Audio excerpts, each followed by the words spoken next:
സൂക്ഷിച്ചു നോക്കണേ. നമ്മളെ മനസ്സിലായില്ല. ഞാൻ സൈനബ. ആന്നേ അതന്നെ മുത്തീച്ചുകൾക്കാരുടെ മോൾ സൈനബൻ. അതോ ബാപ്പല്ല വരുന്നത്. കാണണ്ട.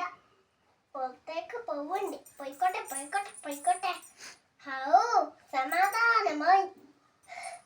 എന്നായോ മൂപ്പരിക്കണ്ട് കണ്ടാ തന്നെ ദേഷ്യ. കണ്ടാ തന്നെ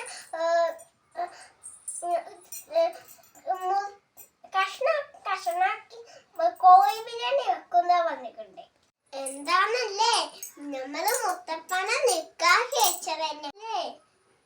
മൂപ്പർക്ക് മുത്തപ്പനെ കണ്ടാ തന്നെ ദേഷ്യ.